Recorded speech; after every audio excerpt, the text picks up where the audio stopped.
Hey, what's up? What's up? Happy Thursday, you guys.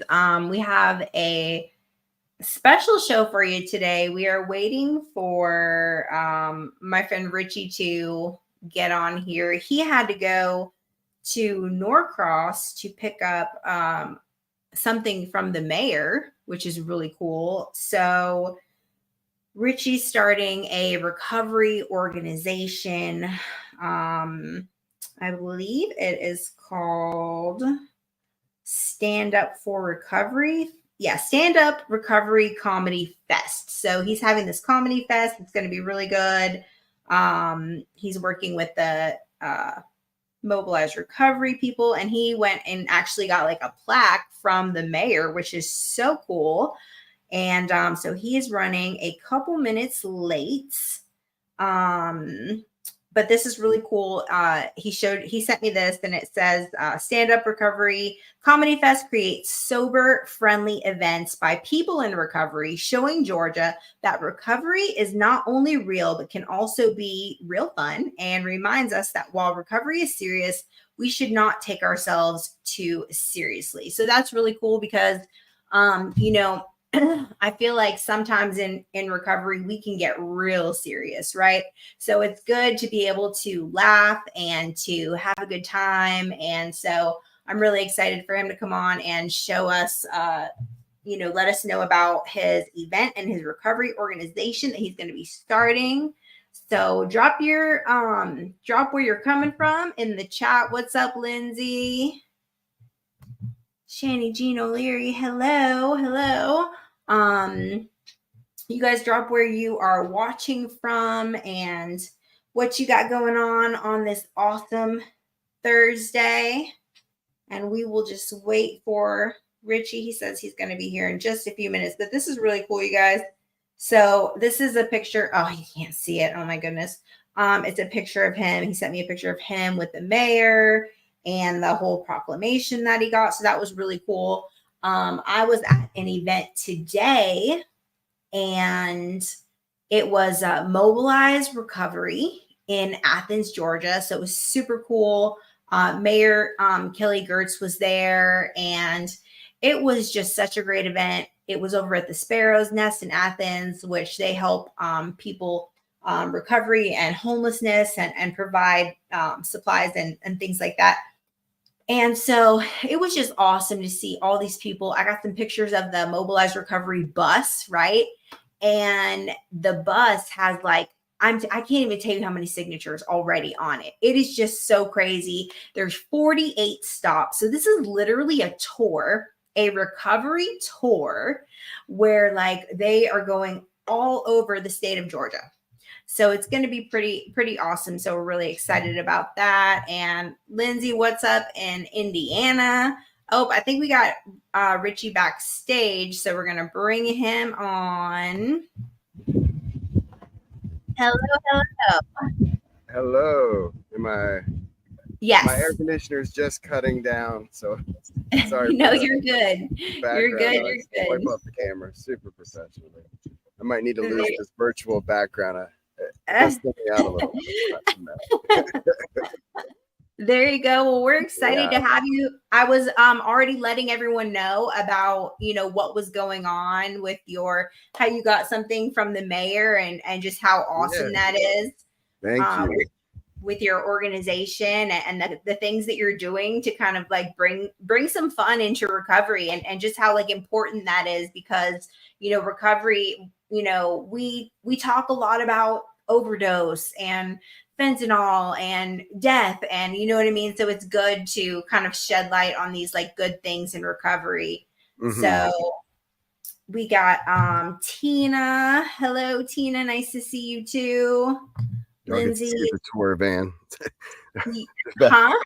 I said sorry for the distracting background. You get to see the tour van. Okay, that's cool. Trying to be slick, but yeah. There we go. Tina from Canada. She's cooking spaghetti. Okay. No, I remember you. Your name sounds like really, really familiar for sure. How do you even say that? Nubel Baker? I don't even know how am I saying that right? Okay. So tell everybody else, because I already know a little bit about you. I've already done my due diligence to stalk you out a little bit. So why don't you tell everybody else who you are and what you got going on? Absolutely. Hey guys, my name is Richie Satori. I'm a person in long-term recovery. For me, that means I haven't found it necessary to willingly put any poison in my body for 9 years and some change. I am a certified addiction recovery empowerment specialist.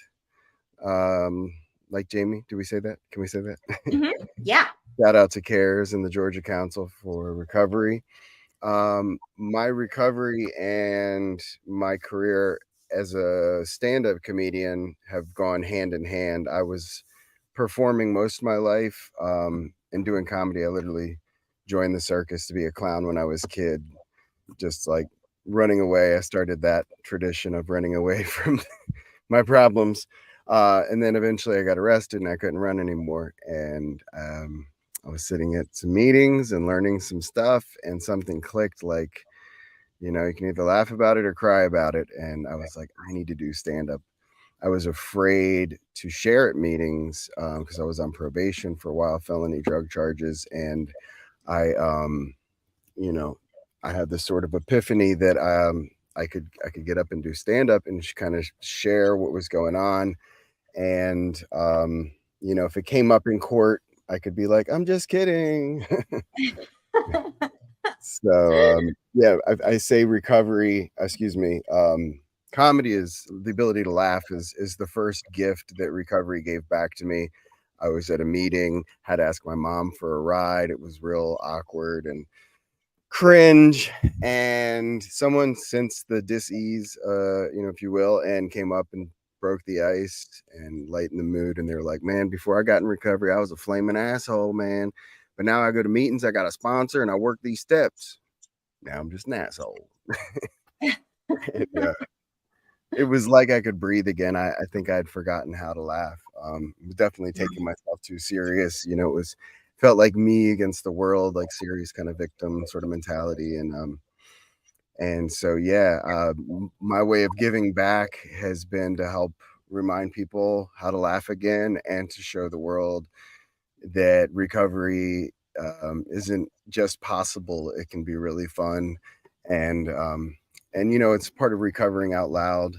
We do the Stand Up for Recovery Comedy Fest, and you know, we're in professional comedy clubs. We're showing people that we're productive members of society. You know, we spend a lot of money on coffee and can pay our taxes and vote and all that good stuff. So this is our second annual Stand Up for Recovery Comedy Fest. It's going to be in the greater Atlanta area in Norcross. And last year we were at the Punchline. This is the Atlanta Comedy Theater. And their website is atlcomedytheater.com. People can get tickets there. It's September 17th. And they can also go to stand up the number 4 recovery.com. And I believe that might be under my name. So again, that's stand up number 4 recovery.com. And we're at Stand Up for Recovery, spelled numerically, on all the platforms except for YouTube. It's Stand Up for Recovery Comedy. So we're looking to, and we will, I'm trying to speak it into existence. We're going to be doing quarterly events. We're going to have the Holiday AF show for alcohol free. We're going to have the Sober Patty's Day comedy show um, March 17th. And then we're going to try to do a solstice show, thinking about like maybe living proof recovery as a cool outdoor space. And then yeah, our big event in September, what with little pop-ups maybe. There's an RCO called Something Door, and I'm blanking on it, but maybe doing a monthly sober open mic and stuff like that. And yeah, and a big thing, I'll just say this before I shut up for a second, because it just kind of clicked to me. I'd wanted to donate some Narcan to the comedy club we're going to be at, a couple boxes.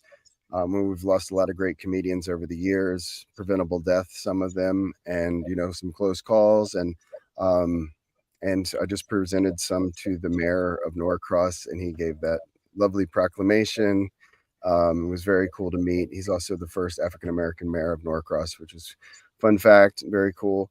But we want to go around to comedy clubs all around Georgia and the country and give them Narcan, and then hopefully in the process, you know, do what we do and share our experience, strength, and jokes. I was just talking with someone from the Clinton Foundation about possibly teaming up a little bit on that.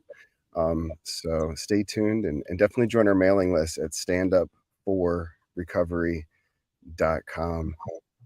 And thank you, I didn't already mention it, Jamie, for sharing your platform. I'm a fan and super grateful for what you do, and I know you're very busy.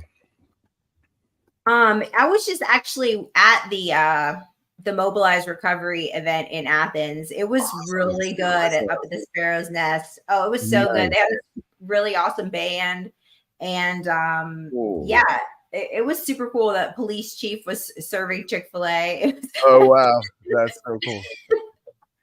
Yeah, it was really cool. And then they had, of course, like giving out Narcan. But I really like how you are like pairing the giving out the Narcan with the comedy. Like, how awesome is that? You know what I mean? To kind of like put those hand in hand. That's pretty creative. Thanks. I will add too that our event, we're helping raise some funds for the Heroes Initiative, which is I guess made possible by Reboot Jackson. Yeah, yes. which so the Heroes Initiative is helping every responder offer effective services, and they get Narcan to first responders in need all around Georgia, rural and some metropolitan. So that's, we always like to try to shine the spotlight on organizations who are really kind of doing the work. Last year, we aligned with the Atlanta Harm Reduction Coalition, and so we're able to donate some proceeds towards, buying Narcan as well. And yeah, so if you're an RCO and you want to collaborate, we would, we're a mobile comedy club for the recovery community, and we're in the process of becoming a mobile RCO and learning more about what that looks like. So yeah, it's exciting. I'm grateful that I feel like my purpose has aligned between performing and my recovery, which I know I need to keep forefront, lest I it keep receding to the background. It's easy to think, oh, I got some time, I can just kind of coast, and that complacency is really reminiscent of when I was using, just ride till the wheels fall off. So I'm trying hard to do that one night at a time. Yes, balance. Balance is a super hard thing. I've actually been hearing that topic come up a lot, around the recovery community, is like being balanced, because especially after you have a little bit of time, you have all these things, right? Whether that be career, dreams, kids, whatever, right? And you're not in that desperate pain anymore, right? So you're like, oh, well, I can do that. I can work on that, tomorrow. I can work on that after, right? It's your easy ass is just smoldering. It's no longer on fire. Right, exactly. Like, I'll work on that after. So all right, so we're gonna put you to the test. Right. I'm gonna put my little pin on here. We're gonna have some cool merch at the show, and the first 50 people get a free t-shirt. This is our little logo. We're even having a contest too to name this guy or girl, or they them, I don't know. That's our logo. So if you've got a clever name, you can join our contest on Facebook or Instagram at Stand Up for Recovery, and you'll win some free swag. We've got Handy Sandberg, I think, is in the lead right now. But anyway, okay, so let's so you are a comedian, so tell us something. Make us laugh. A comedian's favorite question. We laugh, funny boy. No, so I've been working on some, for people who are maybe new to recovery, maybe recovery curious, not sure, like, whether or not they have a problem or not. And so these were some early signs that maybe I was an addict, but just didn't pay any attention to them because I was like ADD AF.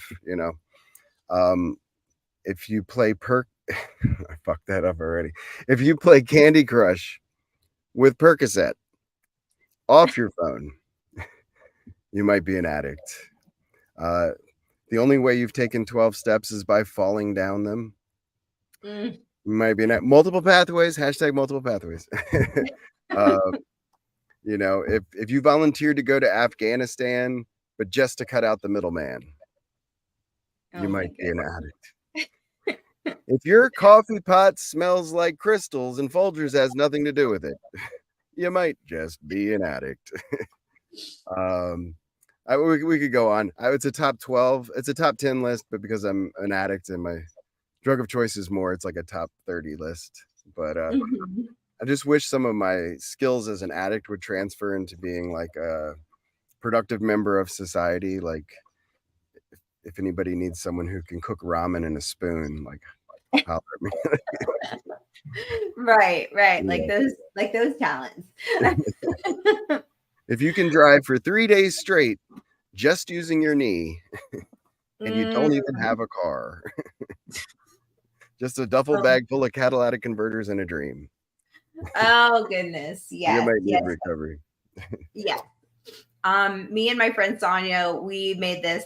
I did this series called the Twacker Diaries, and it was so good. You need to put your stuff on reels. I'm telling you. I mean, we did this whole thing of like, things. If you carry around a backpack full of wires that don't go to anything, you might be a twacker. If you think your dog is part of the FBI, you might be a twacker. So yeah, definitely. We're definitely into that. And some people, it's hard because some people kind of like get offended, you know what I mean, with stuff. I know for me, like the series that like really blew me up was not supposed to blow up at all. I did this series on TikTok and it was called Diary of a Drug Addict. And it was literally like me taking painful, traumatic things that I had never told anybody about and making them kind of like funny, like a joke, like making them sound like ridiculous, but they were really true, know? And, talking about like, sleeping with doctors for scripts and stuff, you know what I mean? But making it like a joke, you know what I'm saying? But it was no, that really happened. And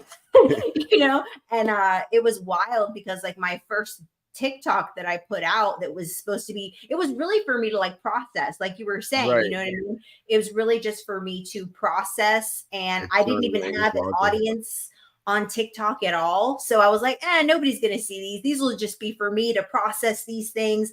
And my first video got 500,000 views. And I was like, oh, shit. Awesome. Like now everybody knows. Clearly there's an audience. Yeah, no, that's wonderful. Like, and that's the thing is like, what is there, like 22 million people in recovery? And like, so it's an honor to be, a servant of the recovery community. And like, like there's so little to do in the evening, especially in like big cities, like everything in small towns too, like everything kind of revolves around bars and drinking for the most part.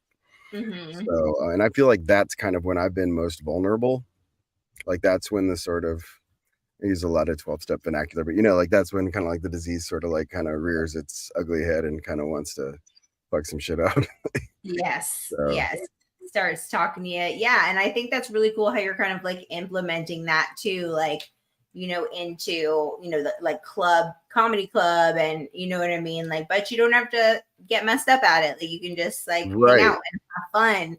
And I feel like you can totally collaborate too. Like I feel like there's just so many people like on, online who have like a lot of gifts. So I feel like when you start doing this and start putting it out there, like you're going to meet so many people. They're just going to be like drawn to it, I'm so excited. And I'm hoping that, we're calling it Stand Up for Recovery Comedy Fest for the big show in September.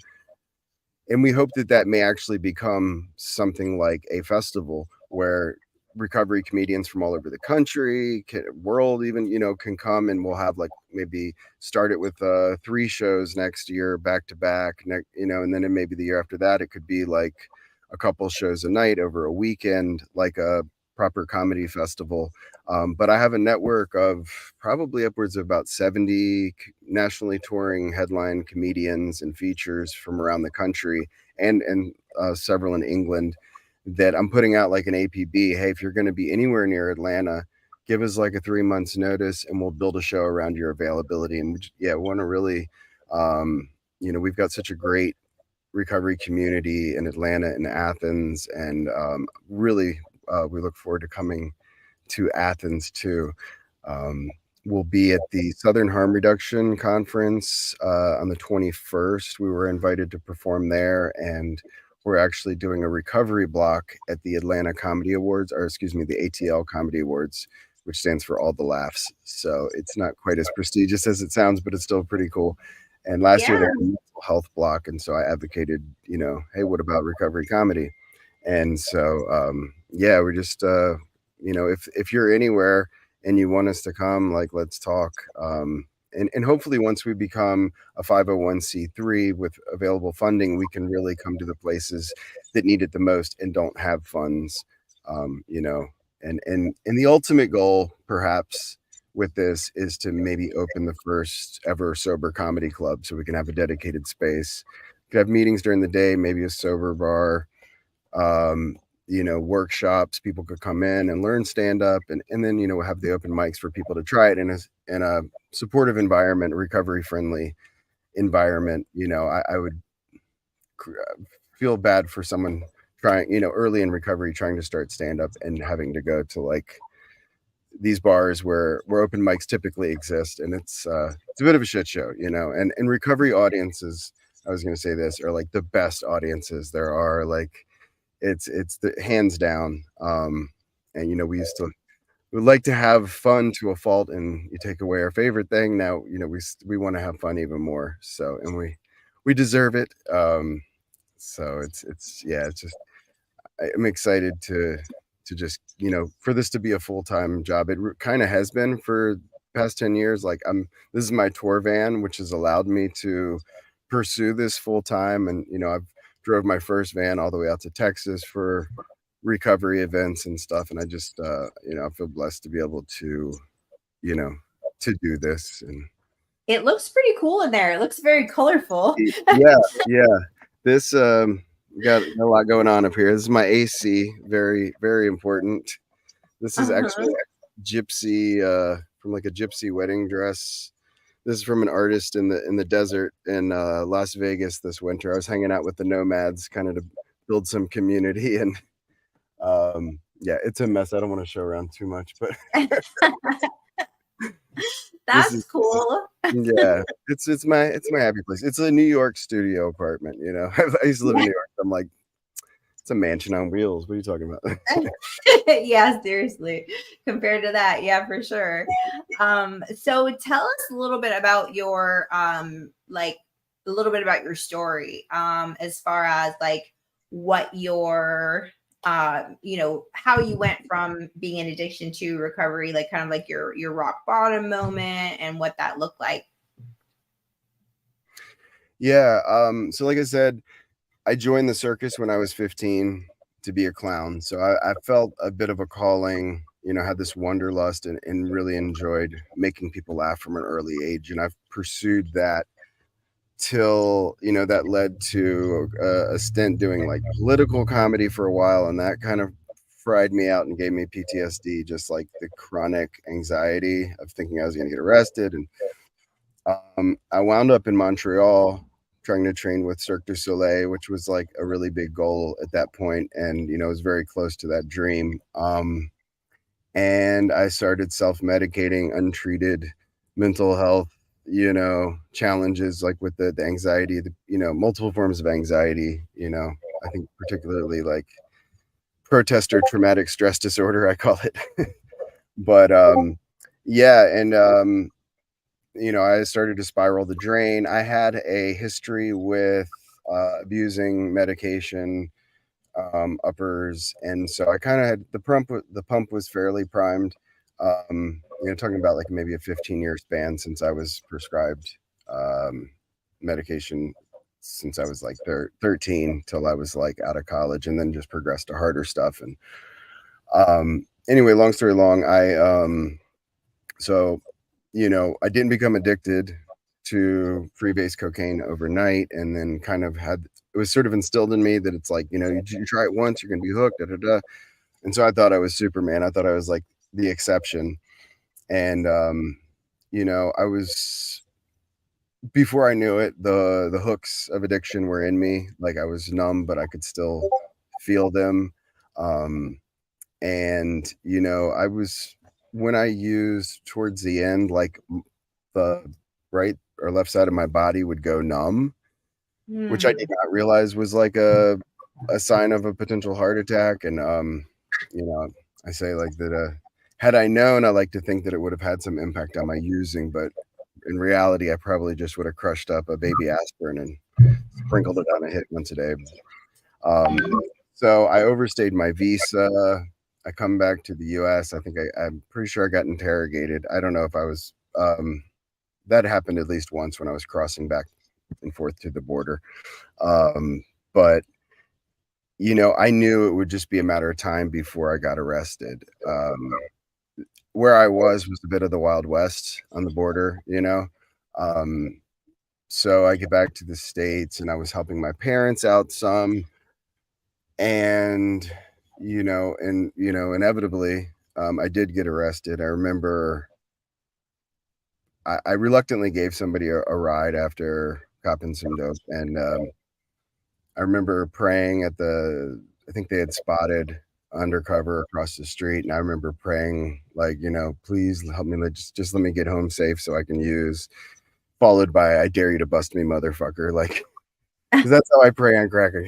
Chronic negative thinking and unwanted thought syndrome, whatever you want to call it. Anyway, be careful what you wish for. But I think that was like a gift of desperation.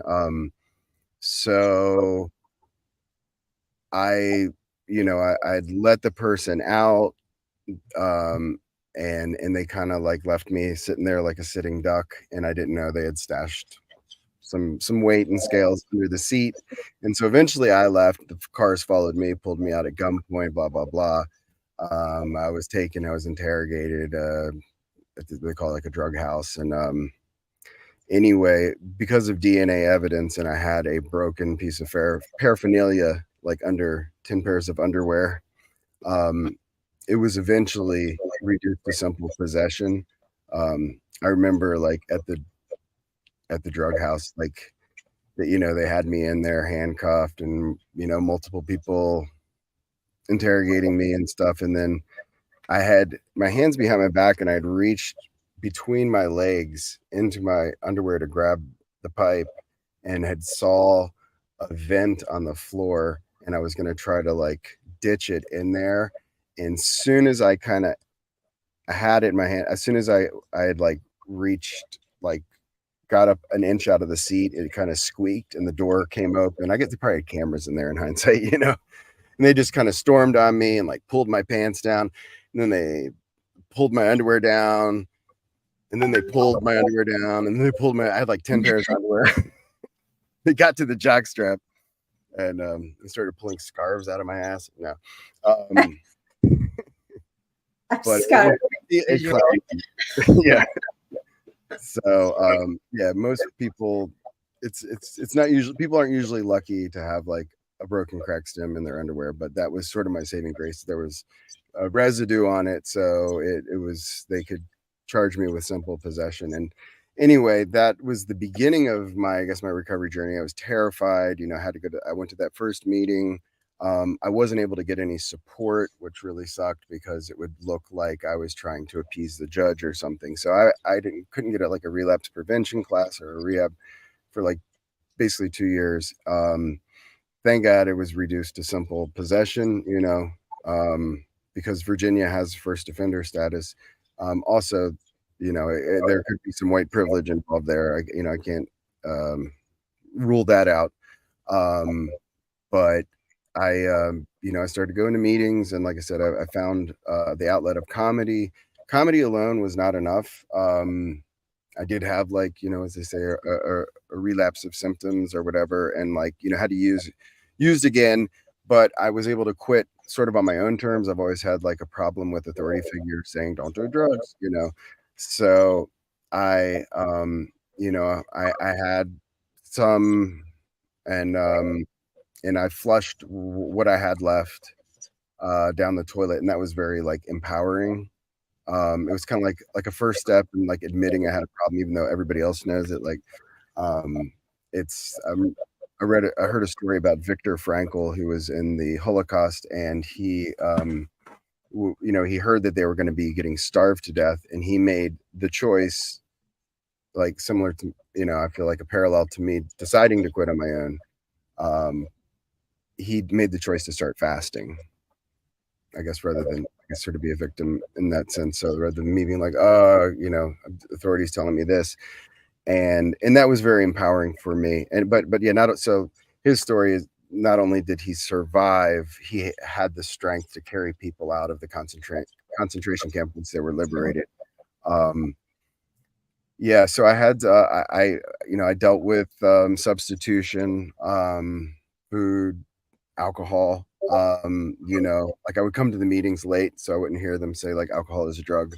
Because I just I it, and then I guess was like, I guess I'm an alcoholic also, um but yeah, no, so I have a rock bottom story that I do on my show, because I've heard it said, like, you never want to forget your rock bottom, because then you might be doomed to repeat it, and it's easy for us to romanticize, like, oh, maybe it'll be different this time. That insanity piece. So, I had auditory hallucinations. I thought the bathroom fan was helicopters over my head, and a car would drive by, and it would sound like a CB of the cops saying they're going to bust me, and yada yada yada, jumping out of windows of dope houses, and but that, I like to think that, um, my bottom rock. Well, I swallowed what I had. I swallowed what I had bought um, when they pulled me over, and so when it came out, eventually, I thought about smoking it, and then I smoked it. It was not the best shit I ever smoked, but so my bottom rock was my rock bottom. Yeah. Wow. Wow. Wow. Wow. Wow. Yes, I have tried that as well. And went to jail, ate a bunch of bags, and then was hoping that I would be able to use them. But unfortunately, the bags had opened. So there was nothing in them to sniff or smoke or anything. Right. Yeah, I'm glad to know. I made a reel about that one. Like, has anyone else done this? So I'm glad to know that we have that in common. Right. Yeah, and we're not scared to share about it. And as far as, I guess, the hope piece, in a nutshell, like, I was eventually able to start going to, like, relapse prevention classes. I forget what it's called, where it's like of course, it's an acronym. You write down things that might be triggers, and things that, those, like, steps that precede a relapse or a backslide. I got my yoga teaching certification. Then I got a scholarship for Y12SR, which is yoga 12-step recovery. And that was cool. With the comedy piece then, and having the freedom to kind of move around, you know, that was definitely helpful. Just working on telling my story, and I have a background in acting, and I've produced, like, a couple solo shows before recovery, so it was natural to then kind of take my stand-up material, which was all autobiographical, and be like, what if I just tell my story humorously as, like, an hour show? And so I've traveled around a lot doing that, and I feel like that's definitely been a big part of my recovery. Meditation, you know, um, I can't sleep on the prayer piece. That's, my connection to a power greater than myself has been essential. And I think, yeah, just, being of service. And I've started, I remember I was picking up trash on the way to the dump, and it was like, so like this is out in the country, so everyone just throws like the trash in the pickup truck, and it all blows out on the way to the dump. And so I felt like Sisyphus pushing this rock up this hill, like, because it could never keep the road clean. But I was listening to this audio book, um, called the Message of You by Judy Carter, and she borrows, I think, some of our recovery's vernacular. She calls it, turn your mess into a message. And so I kind of planted the seed of trying to be a maybe a professional speaker, and kind of, turning lemons into lemonade. And so I've worked with National Alliance on Mental Illness in their, some of their speaking programs, and I've done the Respect Institute here in Georgia, and a few other things. So believe strongly in the power of storytelling, and so that's something, hopefully, maybe as an RCO, we might be able to help facilitate. You know, so yeah, that's a bit of the hope piece, and becoming a certified addiction recovery empowerment specialist in Georgia has been awesome. I really love the build on what's strong, not what's wrong, what's right with you today, meet people where they're at. Like, I feel like that is so awesome, instead of trying to just fix people, and just really kind of even playing field. So I'm just, yeah, super super grateful.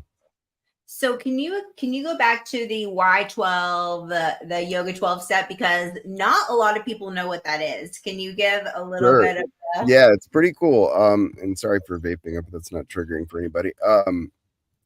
So Y12SR, yoga 12-step recovery, or the yoga of 12-step recovery, is meant to be supplementary to, your pathway. It's not meant to sort of replace anything. I mean, it might work for some people if that's what they do, but it's essentially, you have a meeting, like a 12-step meeting, coupled with a yoga class. Um, and for example, if you were to do it at a treatment center, people might have a lot of pent up energy. They might do the yoga first, just to kind of like quiet the body, kind of just chill out a bit, and then have the meeting. Or sometimes they'll do it vice versa. And she has, Cynthia. Oh, I always want to call her Cynthia. I had a dance teacher in acting school, I think, who was Cynthia, and for some reason they remind me of each other. Sorry, and I'm bad with names. Uh, but yeah, you can find her at Y12SR. She's awesome. And so she has this a saying, like, the issues are in the tissues.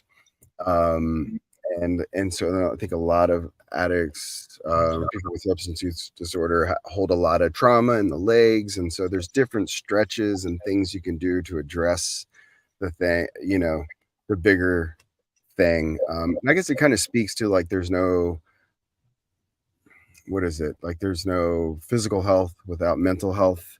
Like, the physical component of things are, people just kind of want to, like, isolate things. And I like that it kind of is like a whole wellness type of scenario. And there's, and I think you could approach it secularly, if I'm using the right word, but it's, definitely be helpful with, the meditation piece and quieting the mind.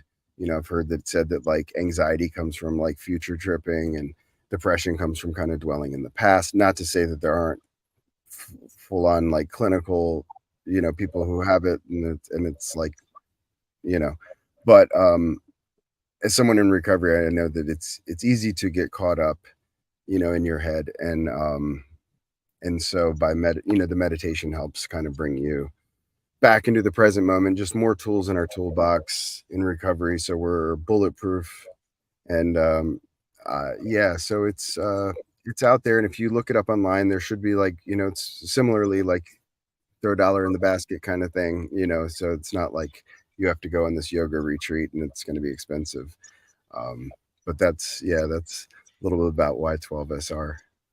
Yeah, I'm like pretty big about that kind of stuff, because definitely there is, trauma is stored in the body. So Mm. my day job, I have a medical massage therapy company, Oh, that's and awesome. so yeah, so I do created this protocol for people in recovery and trauma called recovery massage. Oh, And so wow. it's all about, having this emotional trauma stored in the body and Right. being able to kind of like work it out and being able to understand like what safe touch is also, right? And being able to relax and deal with, anxiety and be able to like breathe and things like that. We have another comedian on Sure. here. All This is right. my friend Boston plays the song on the piano. Is Boston based in Athens? No, he is in Massachusetts. He's actually a writer. He's an author. He wrote this amazing book called "Fire and Ice: The Myth Bible," talking about Oh, I think his. I saw clips of that. Yeah, it's pretty amazing. Yeah. So is this fan loud at all? I just turned on a little fan. I can understand if it's maybe a little. It just sounds like it's giving like a little bit of like feedback. Yeah, I can cut it off. Yeah, he's okay. So he's in Washington right now. Oh, But Washington he is from Massachusetts because we were from almost the same exact place. Oh wow, that's cool. Yes.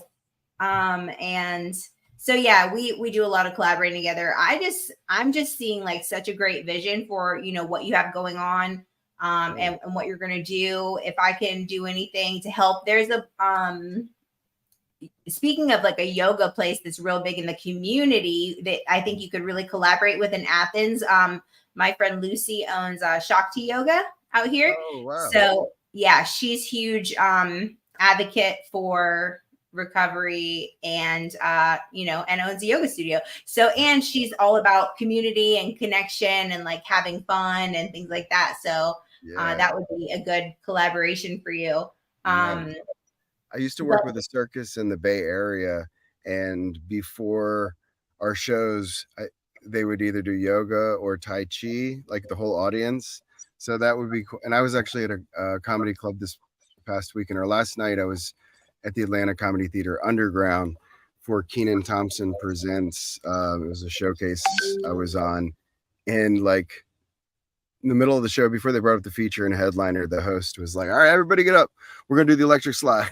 Just kind of get people moving around. So I could see like we do something in Athens. It'd be fun to do some like little pre-show yoga or like something like that.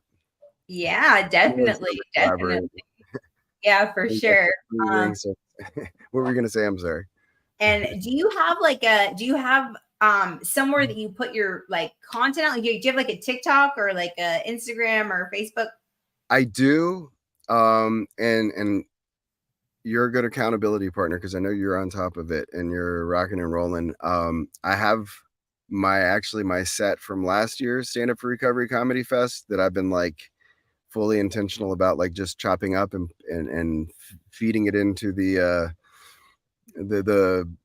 social media platforms.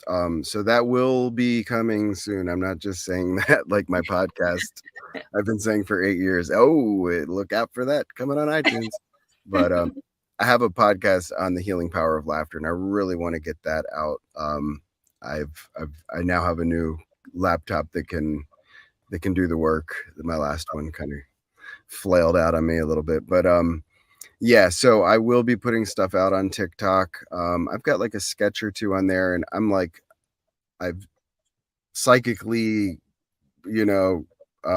let go of this material. I'll still do it, periodically, but I used to be this old mindset for comedians. Like once your stuff basically is out there, before internet or whatever, like was big, it was like once you were on television, you could never do that material again. And but now like everything's content and I just I want to put it out. I want to put it out there. I want to reach a wide audience. Not everybody can get to Atlanta. I can't get everywhere.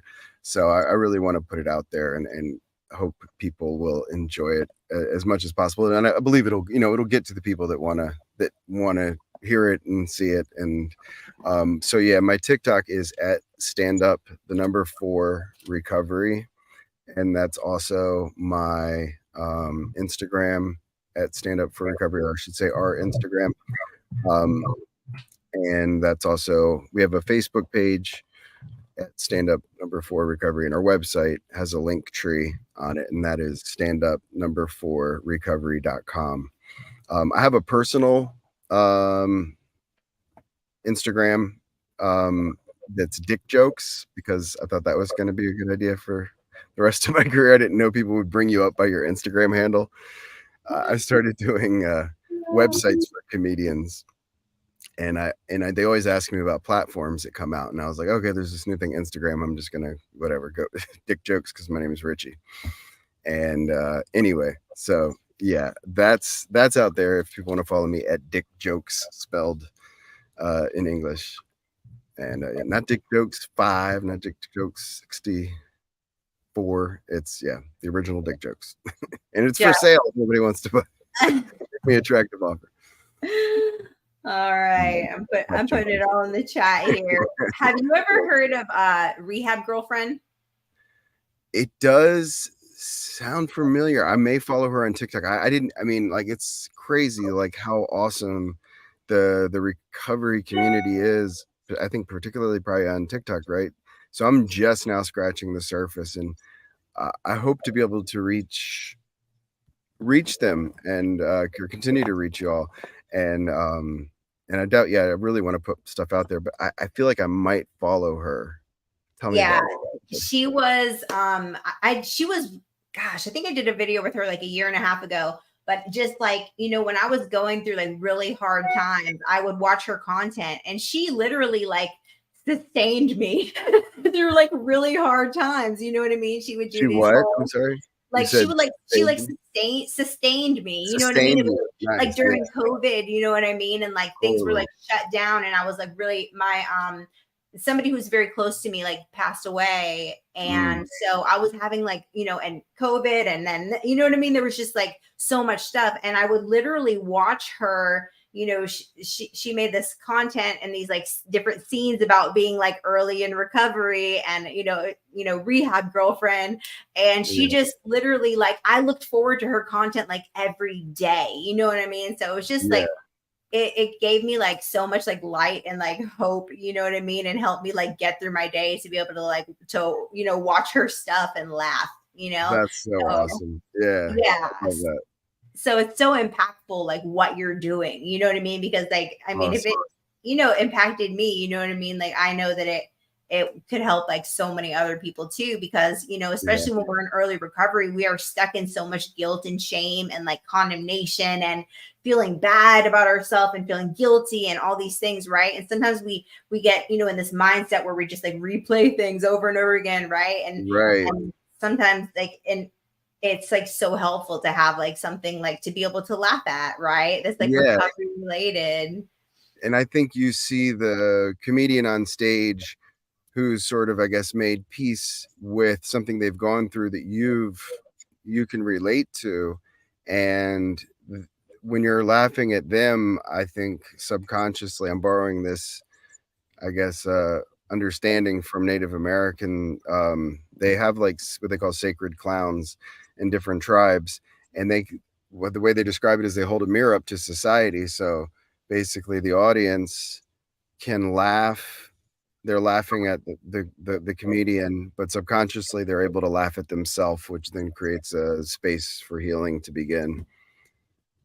Yes, that is awesome, and that's true. That's basically how it works, really. Yeah. Well, sorry, go ahead. No, what were you gonna say? It's cool.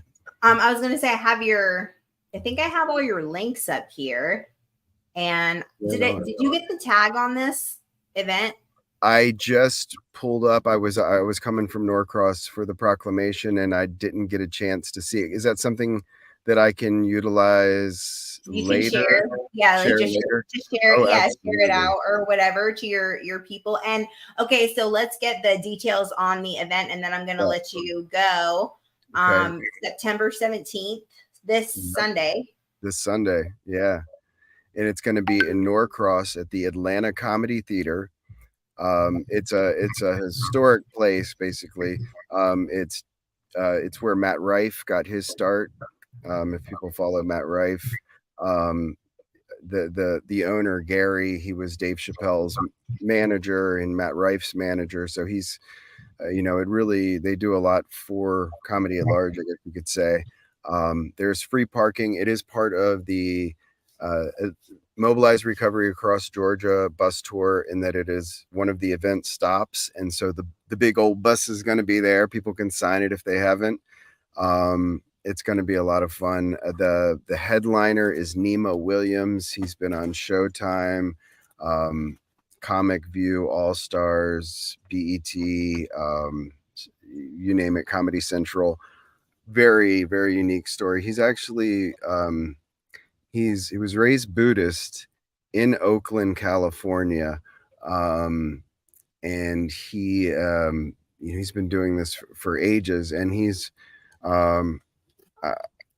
you know, he's sober, and he's just, man, he couldn't be a cooler guy, and he's just really excited to be involved.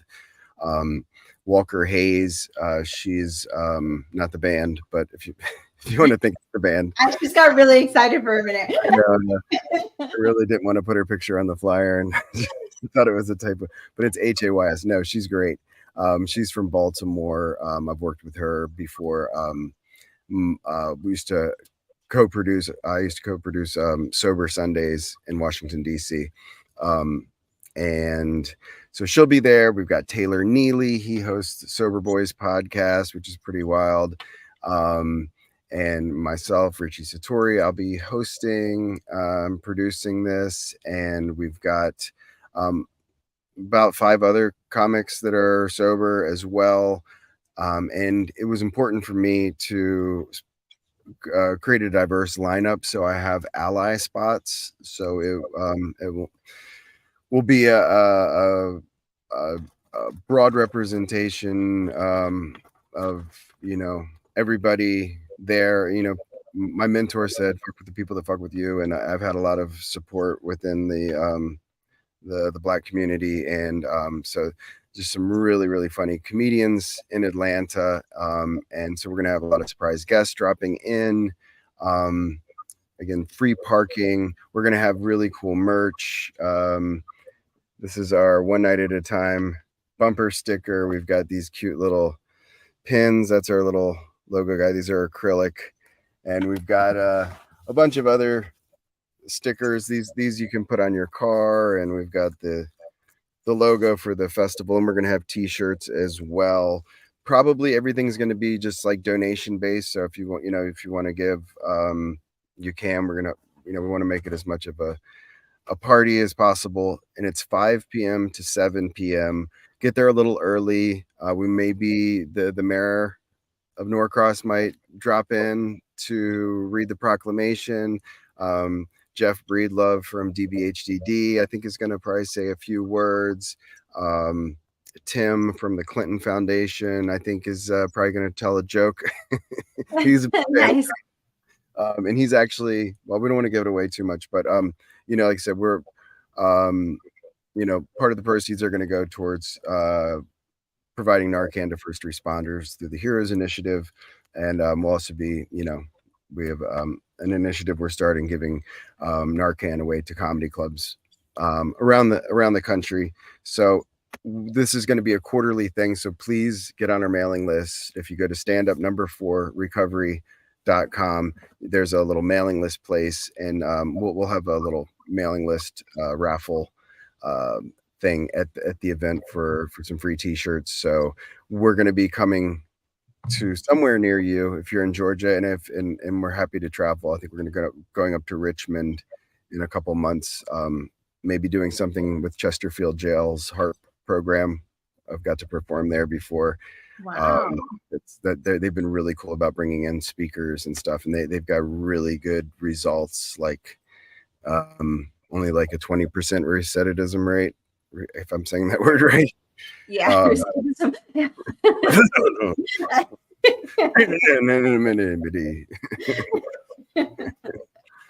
Awesome. Thank Well, I'm you so much excited. for having me. Yeah, and I look forward to hopefully going live with you again in the future, possibly on the 5th. Maybe is that the 9th, We're brother? going. Yeah, you're coming on with me and Sonia. That's right. I forgot. Yeah, we got you. We got you on the calendar. So Awesome. that'll be really fun. That'll be really fun too. Yeah, and I will see you on Sunday for the Awesome. event. Fantastic. And So, yeah, just hopefully, like I guess the takeaway not just is that that we're trying to bring community together. We're helping foster connection. They say the opposite of addiction is the opposite of addiction is connection, and laughter is a way of connecting through humor, and a reminder that recovery is fun. You're not alone, and hopefully being able to create a platform for people to try stand up for the first time in a safe and friendly environment.